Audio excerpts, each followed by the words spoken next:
할렐루야.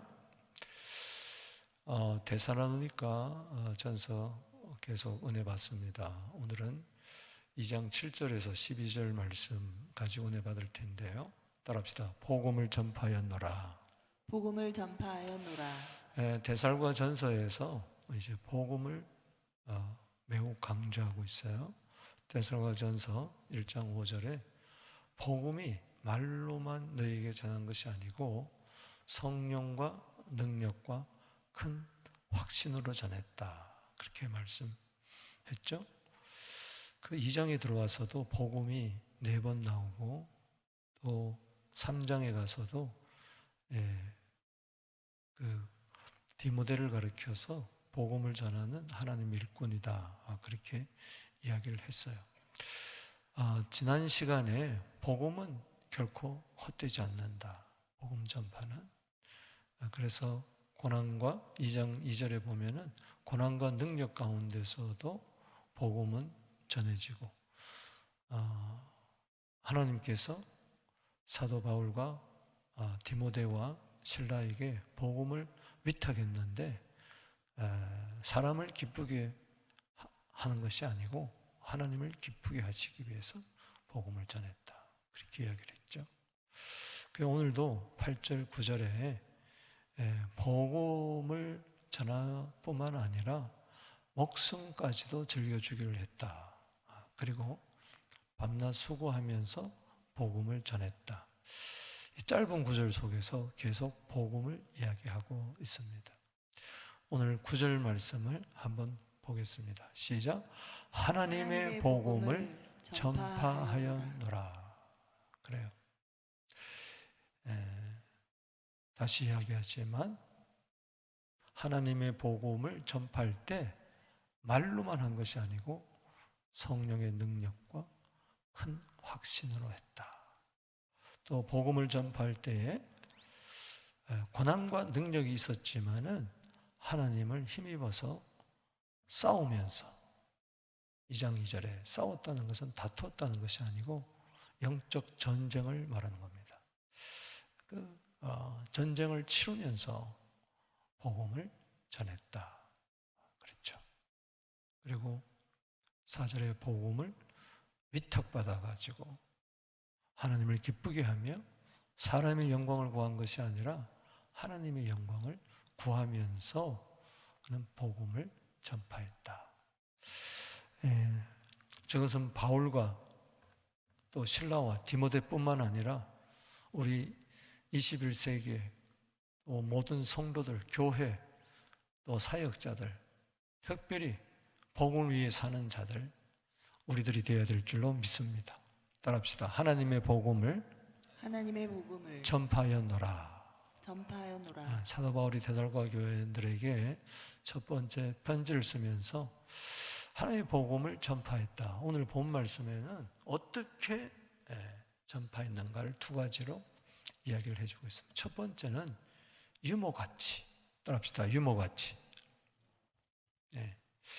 그래서 여기 7절에 오직 우리가 너희 가운데서 유순한 자가 되어 유모가 자기 자녀를 기름같이 하였으니. 자, 8절 9절 읽어봅니다. 시작. 우리가 이같이 너희를 사모하여 하나님의 복음으로만 아니라 우리 목숨까지 너희에게 주기를 즐겨하면 너희가 우리의 사랑하는 자가 됨이니라. 아멘. 여기 보면은 유순한 자가 되었다. 그리고 유모가 나오고 자녀를 기른다 그랬어요. 특별히 우리가 주의할 단어는 유모입니다. 유모. nurse, 이제 간호원이라고도 그러고 이제 어머니 같이 자식을 맡아서 기르는 자. 이게 유자가 참 한문이나 원래 뜻하고 참 통해요. 이 유자는 무슨 유자죠? 이슬 유자가 아니고 전 유자입니다. 전 유자. 젖. 그렇죠? 그리고 모자는 어머니예요. 그냥 한국말로 이야기한다면 유모는 젖 어머니예요. 젖 어머니. 옛날에 어머니들이 젖이 부족할 때에 그 젖동량 다닌다 그러잖아요. 그 젖어머니. 또 옆집 아이가 어머니가 죽어버렸어요. 아이가 응애 울고 있습니다. 그럴 때 옆집 아주머니가 그 아이를 데려다가 젖을 먹이는 거예요. 자기 자식처럼 이렇게 젖을 먹이는 거예요. 이제 교회는 또 사역자들은, 목사는 유순해야 됩니다. 유순하다는 것은 친절하고 다정당함한 그런 어머니 같은 모성애가 있어야 된다. 따라합시다. 유모같이. 유모같이. 내 자녀가 아니더라도 내 자녀처럼 그렇게 기른다는 거죠. 이번에 그 야나를 통해서 아이들이 3명 왔잖아요. 그 세 자녀를 우리 마치 짧은 10일이지만은 입양해서 우리 집사님들이, 권사님이 자기 자식 이상으로 이렇게 막 환대하고 마치 유모같이 기른 걸 볼 때 참 감동이에요. 우리는 유모 같은 그러한 성도가 되고 목회자가 되어야 될 줄로 믿습니다. 교회에서 우리 자라나는 아이들이 다 내 자식이고, 또 우리 성도들을 바라볼 때에 그러한 유모의 심정을 가르쳐야 된다. 신령한 젖을 먹여야 된다. 베드로전서 2장 2절에 신령한 젖, 그래서 말씀의 젖이죠. 그래서 이렇게 말씀 사역할 때에 막 강제로 먹인다든가 막 억지로 먹인다는 게 그런 게 아니고 살살살살 달려가지고 덩어리를 두드려 가면서 젖 먹일 때 이렇게 등을 탁탁탁탁탁 치는 걸 뭐라 그러죠? 애가 하잖아요. 뭐죠 그게? 트림 나오면 아이고 트림했다. 막 트림할 때 냄새가 꽉 나는데도 저도 아이들 이렇게 해봤지만은 그게 쉬운 게 아니죠. 먹이는 것도 그렇고 막 시간 맞춰가지고 먹이고 젖병을 삶고 먹이고 내 자녀처럼 참 목회는 그런 것 같아요. 우리가 짐승을 기르는 게 아니잖아요. 자녀를 기르는 거예요. 8절에 양육하는 것이지 사육하는 거 아니잖아요. 따라합시다. 사육이 아니라 양육이 되어야 된다. 양육이 되어야 한다. 교회는 사육장이 아니에요. 그래서 이 간호원도 마치 그 유모의 심정을 가진 거죠. 내 자식 돌보듯이 그렇게 환우들을 돌보는 거죠. 8절에 우리가 이같이 너희를 사모하여 복음으로만 먹인 것이 아니고 목숨까지 줬다는 거예요. 우리 목숨까지 너희에게 주기를 즐겨하면 너희가 우리의 뭐한 자가 됨이라? 사랑하는 자. 그래서 유모에서 가장 중요한 것은 사랑입니다. 교회 안에 유모가 많아지게 되기를 바랍니다. 아멘. 우리 교육자들이 다 성도들을 사랑하는 유모가 되기를 주 이름으로 축원합니다. 아멘. 그냥 일하는 자가 아니라 사랑으로 우리 자녀를 돌보듯이 성도들을 이렇게 잘 돌봐야 된다. 그래서 주의 종은 온유해야 된다. 가르치기를 잘할 뿐만 아니라 온유한 유모 같은 그런 목회자, 또 우리 성도들 리더들이 되기를 주 이름으로 축복합니다. 이 유모에 대해서 성경에 그 관련된 구절이 나오는데 우리가 출애굽기 2장 7절 8절 9절에 보면은 그 요게벳 이야기가 나옵니다. 여러분 잘 아는 대로 요게벳이 아이를 낳았는데 그 부모가 보니까는 너무나 아름다운 거예요. 그러나 그때는 남자아이는 전부 다 어떻게 해요? 강에 빠뜨려 죽여야 돼요. 어떻게 죽여요? 3개월 동안 숨겨서 기르다가 결국은 더 이상 기를 수가 없어서 아이를 갈대 상자에 넣어가지고 떠나보냅니다. 그때 이 모세의 어머니 요게벳 심정이 어떻겠어요? 애가 응애 하고 우는데 떠나보내요. 그래서 미리암 보고, 모세의 누이 미리암 보고, 야, 애가 어떻게 되나 한번 봐라. 그래가지고 쭉 갈대숲을 따라서 이렇게 가보니까 그때 바로 공주가 나와서 시녀들과 목욕을 하고 있었어요. 그런데 딱 눈에 띈 거예요. 이게 하나님의 은혜죠. 그래서 보니까는 아이가 있는 거예요. 응애하고 울고 있는 거죠. 그때 누가, 모세의 누이 누가? 미리암이 기지를 발휘해가지고 바로 따라가 가서 내가 가서 당신을 위하여 히브리 여인 중에 유모를 불러다가 이 아기에게 젖을 먹이게 하리까. 바로 이 공주가 본 딱 히브리 사람이에요. 히브리라는 말은 물 건너왔다는 뜻인데, 하여튼 이 모세를 그때는 이 아이가 3개월 된 아이. 따라합시다. 유모를 불러다가 이 아기에게 젖을 먹이게 하리까. 젖을 먹이게 하리까. 저기 그래서 이게 8절에 바로의 딸이 그에게 이르되 가라 하며 그 소녀가 가서, 미리암이죠, 그 아기의 어머니를 불러오니 누구예요? 요게벳을 불러오고. 9절 봅시다. 시작. 바로의 딸이 그에게 이르되 이 아기를 데려다가 나를 위하여 젖을 먹이라. 내가 그 싹을 주리라. 여인이 아기를 데려다가 젖을 먹이다니. 왜? 자기가 젖을 먹일 수가 없으니까, 공주니까, 또 아직 결혼도 안 했으니까. 그래서 어린 여인이, 요게벳이 아기를 데려다가 뭐요? 젖을 먹이는 거예요. 유모 가치지만은 실은 뭐요? 자기 자녀예요. 이게 바울의 심정이고 목회자의 심정이고 우리 교회 리더들의, 교육자들의 심정이 되어야 된다. 이게 다 하나님의 자녀잖아요. 성도들은 다 하나님의 자녀. 그래서 오늘 이 시간에 나온 여러분들, 저를 비롯해서 유모의 심정을 가지게 하여 주시옵소서. 아멘.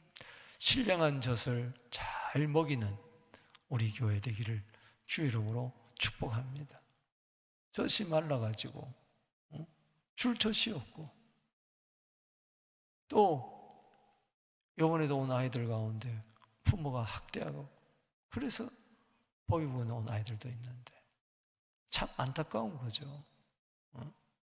유모보다도 못한 거죠. 어머니지만은 우리는 이 유모의 심정을 가져야 된다.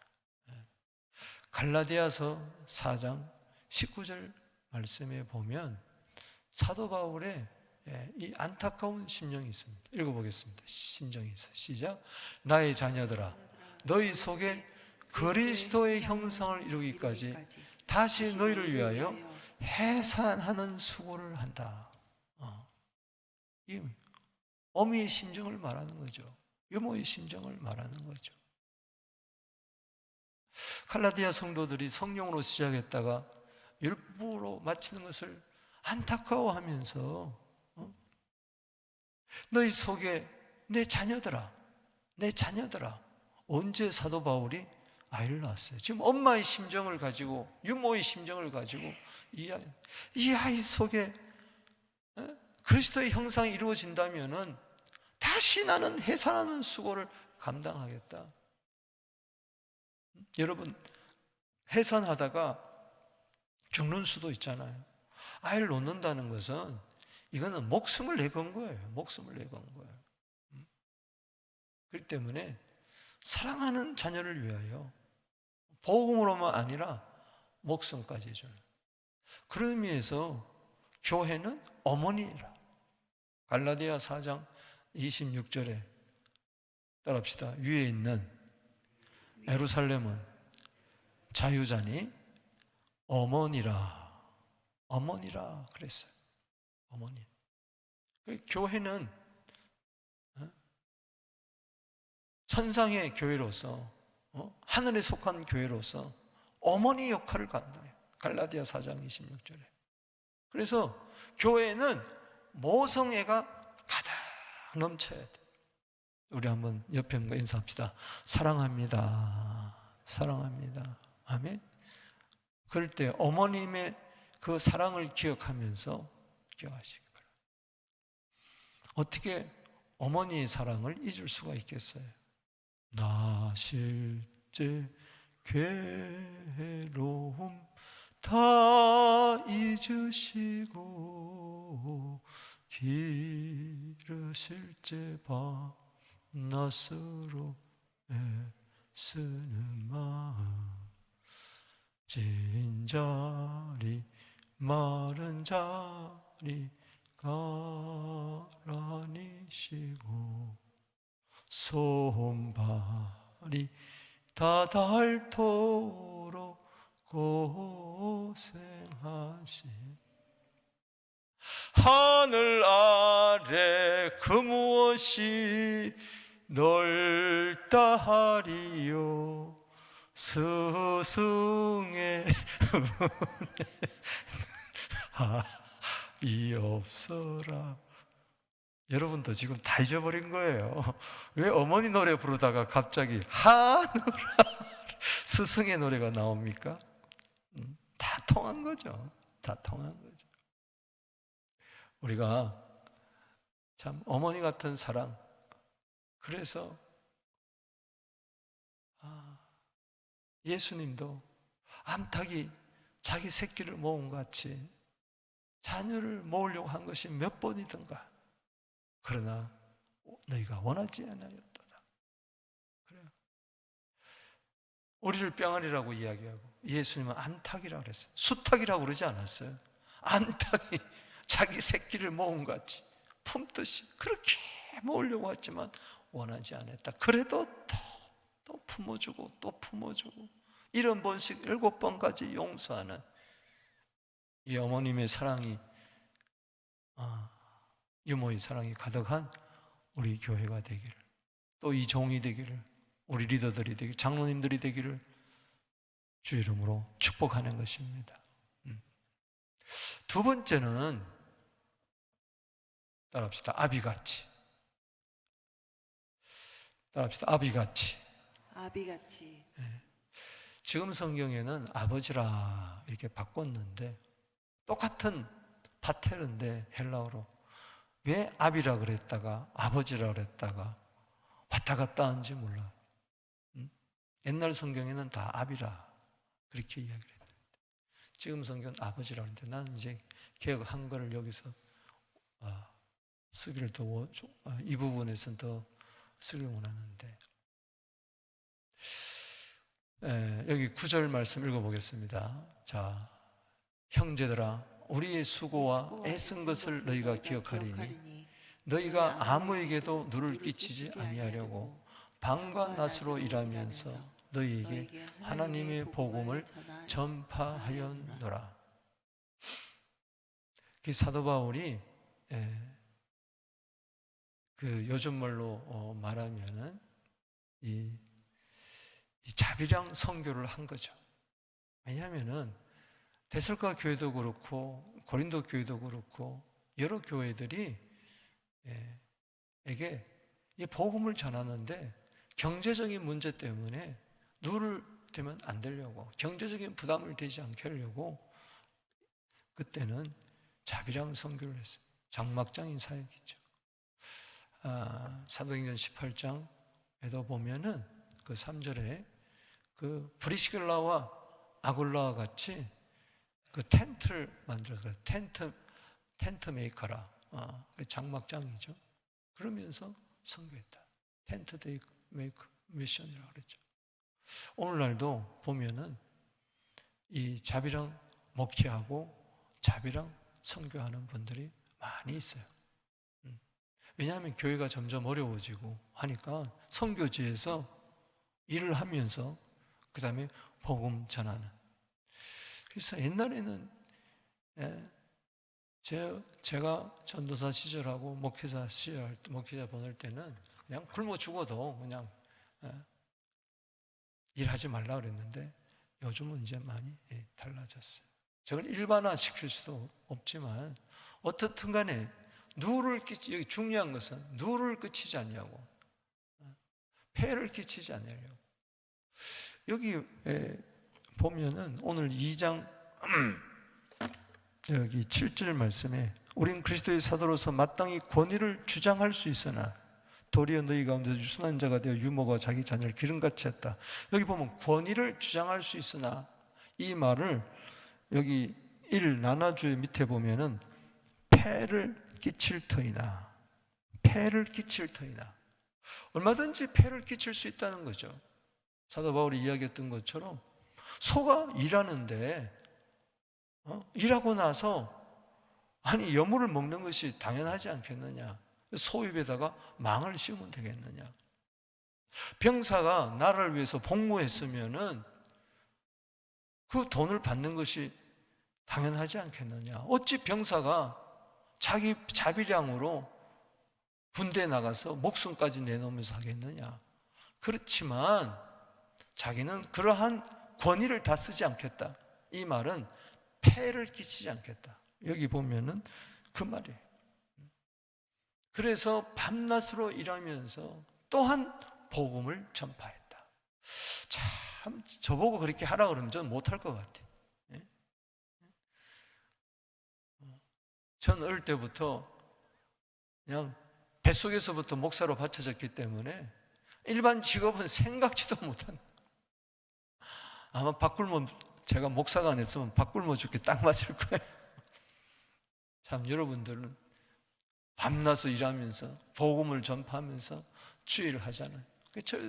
아마 천국 가면 여러분들은 저보다 상급이 더 많을 거예요. 자, 10절 한번 읽어보겠습니다. 시작. 우리가 너희 믿는 자들을 향하여 어떻게 거룩하고 옳고 흠 없이 한 것에 대하여 너희가 증인이요 하나님도 그러하니. 데살로니가 후서에 가서도 폐를 끼치지 아니하고 밤낮으로 일했다, 복음 전했다 그랬는데 이게 2번 나와요. 고린도 서에 보면은 3번인가 나와요. 폐를 끼치지 않는다, 누를 끼치지 않는다. 그래서 목사가 교회에 부담이 되면 안 되죠. 또 우리가 서로에게 부담이 되면 안 된다. 세상에 부담이 되면 안 된다. 교훈을 받으면서 뿐만 아니라 경제적인 뿐만 아니라 모범이 됐다는 거예요. 믿는 자들을 향하여, 믿는 자들을 향하여, 즉 믿는 자들이 본이 되어야, 세상에서 나가서 본이 되어야 소금과 빛의 역할을, 선교 역할을, 복음 전파를 감당하잖아요. 마찬가지로 교회 안에서도 목사와 리더들이 본이 되어야 돼요.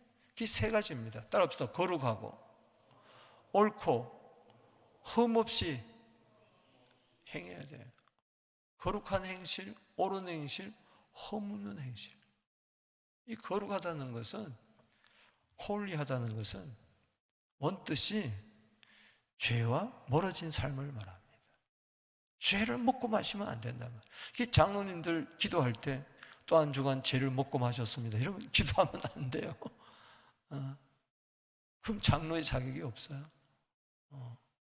옛날엔 그렇다 할지라도 이제는 성도들의 모범이 되기 위해서 목사가 죄를 먹고 마신다, 물론 이제 문학적인 표현이고 하나의 과장된 표현일지라도 그렇게 함부로 말하면 안 된다. 성도들은 오해할 수가 있으니까 어떻게 하든지 죄와 상관없는, 죄를 멀리하는, 악을 미워하는, 시편 97편 10절인가요? 사랑하는 성도들아, 사랑하는 자들아, 악을 멀리하라. 아멘. 악을 멀리하는 거룩한 삶을 살아야 된다. 예를 들어서 누를 끼치지 아니하려고 밤낮 일하면서 생활은 엉망진창이면 그거 안 되는 거죠. 모든 것이 다 복음을 전파하기 위한 거니까. 복음의 해가 되지, 복음 전파하는데 걸림돌이 되지 않기 위해서. 그래서 함부로 죄를 지어서는 안 된다. 따라합시다. 함부로 죄를 짓지 말자. 뭐 죄를 지어도 용서하기 때문에. 그거는 리더가 될 자격이 없어요. 아직까지 저 밑에 밑바닥에 신자예요. 시편 19편 13절 말씀에 다윗이 이런 기도를 합니다. 주의 종으로 고의로 죄를 짓지 않게 하여 주옵소서. 따라합시다. 주의 종으로 고의로 죄를 짓지 않게 하소서. 이거 죄인 줄 알면서도 죄를 짓는다는 거예요. 그래서 고범죄라고 그러죠. 고의로 죄를 짓는다. 옛날 성경에는 주의 종으로 하여금 고범죄를 짓지 않게 하소서. 그래서 나의 반석이신 나의 구속자이신 여호와여, 나의 입술의 모든 말과 나의 모든 묵상이 주께 연락되기를 원하네. 그게 시편 19편 14절이에요. 13절에서 이어나오는 14절. 내 입의 말과 모든 묵상까지라도, 생각 하나까지라도 하나님 연락하여 주시옵소서. 그게 거룩이잖아요. 지난주 거룩은 구별되고 선결하고 그리고 헌신이라고 그랬잖아요.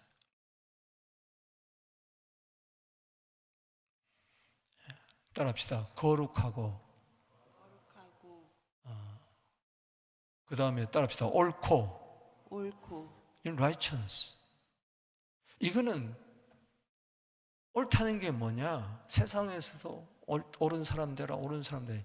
성경에서 옳다는 건 뭐냐? 의는 뭐냐? 말씀에 순종하는 삶입니다. 할렐루야. 죄를 멀리하기 위해서는 말씀과 어긋나는 삶을 사서는 안 돼요. 의는 뭐냐? 말씀에 일치하는 삶입니다. 할렐루야. 말씀이 기준이 되어야 돼요. 그 다음에 흠이 없다. 이제 거룩하다는 것은 하나님과의 관계라면은, 옳은 것은 자기 자신과의 관계고, 그 다음에 흠이 없다는 것은 blameless. 이것은 세상과 관계. 흠이 없다는 것은 비난받을 일을 해서는 안 된다. 교회가 주의 종이 욕먹을 짓을 해서는 안 된다. 손가락질을 당해서는 안 된단 말이야. 따라합시다. 핍박은 받되 비난은 받지 말자. 소금이 맛을 잃어가지고 사람들에게 짓밟히는, 교회가 세상에 짓밟히는 그런 마태복음 5장 13절처럼 돼서는 안 된단 말이죠. 그래서 하나님과의 관계, 죄를 멀리하고 거룩하고, 그 다음에 자신과의 관계, 말씀에 비추어서 순종하고, 그리고 도덕적으로도 세상에 흠이 없어야 된다. 할렐루야.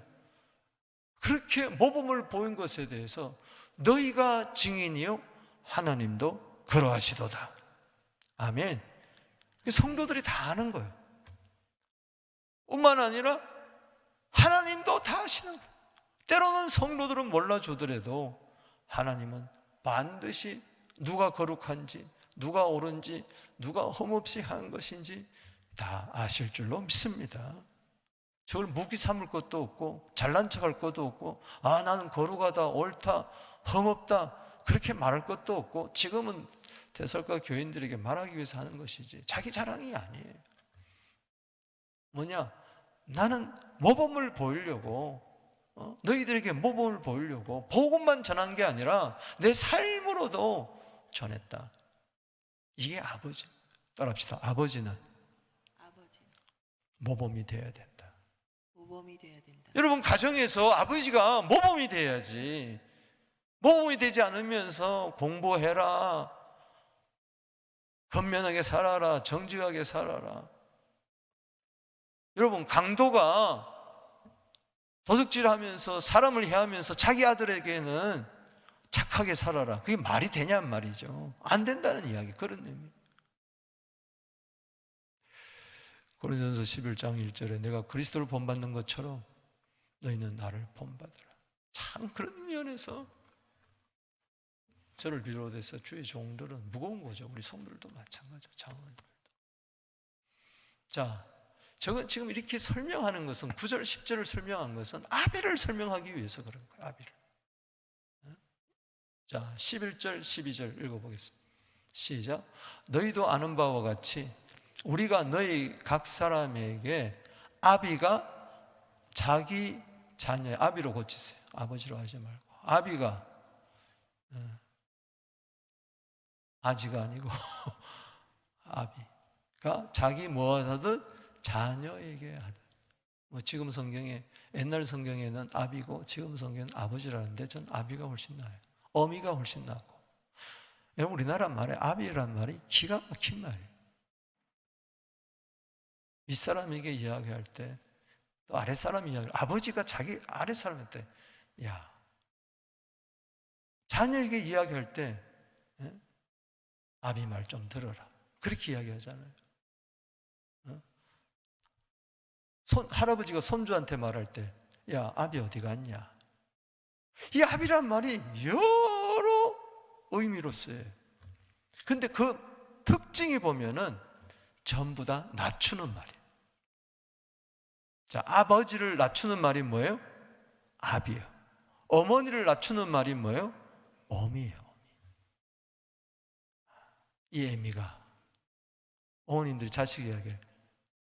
이 애비가, 이 애미가. 이게 낮추는 거예요, 낮추. 그래서 저는 아비란 말이 훨씬 더 좋습니다. 아비가 자기 자녀에게 권면하고 위로하고 경계하는. 이건 어머니하고 좀 달라요. 부성이지만은 권면하고, 따끔하게 말할 땐 말하고, 또 뿐만 아니라 위로하고. 회초리를 들고 끝나는 게 아니라 전화해가지고 짜장면 시켜가지고 먹여주면서 또 턱에 툭툭툭 들고 앞으로는 잘해라. 이게 아버지란 말이에요. 그래서 목회자는요, 유머만 가지고는 안 돼요. 어머니 이 모성애만 있어도 안 되고, 때로는 강한 뭐예요? 부성애가 또 있어야 돼요. 저희 집도 보면은 어머니 역할은, 애미 역할은 뭐 이렇게 다정다감하게 이야기하고 친하게 지내고 뭐 이렇게 하지만 꼭 힘든 이야기는 저보고 하라고 그래요. 어려운 이야기. 그게 아버지 역할이죠, 아버지 역할. 근데 아버지로서 본이 되지 않고 자녀들에게 기도해라, 성경대로 살아라, 이게 힘든 거예요. 권면하고 위로하고 경계하기 위해서는 반드시 모범이 되어야 돼요. 그래서 권면하고 위로하고 경계하는 목적이 뭐냐? 12절에 시작. 이는 너희를 부르사 자기 나라와 영광에 이르게 하시는 하나님께 뭐요? 합당하게 행하려 함이라. 한마디로 에베소장 1절에 하나님을 본받아라, 하나님을 닮아가라, 하나님과 일치해라. 여러분, 고린도전서 4장 15절 말씀 보십시다. 시작. 그리스도 안에서 일만 스승이 있을 때 아비는 많지 아니하나니 그리스도 예수 안에서 복음으로써 내가 너희를 뭐요? 낳았습니다. 그 사도 바울은 갈라디아 4장 19절에 또 오늘 본 말씀에 유모 어머니의 심정도 있었지만은 목회할 때 또는 뭐요? 아비의 심정도 있었어요. 아비의 심정. 그래서 디도 보고도 아들이라 그랬고, 디모데후서 2장 1절 등지에 보면은 내 참아들 된 디모데 은혜 속에서 강해라. 언제 뭐 바울이 결혼해서 디모데를 낳았습니까? 디도를 낳았습니까? 빌레몬서 1장 10절 말씀에 보면은 아비의 심정을 여기서 이야기해 주고 있어요. 읽어보겠습니다. 시작.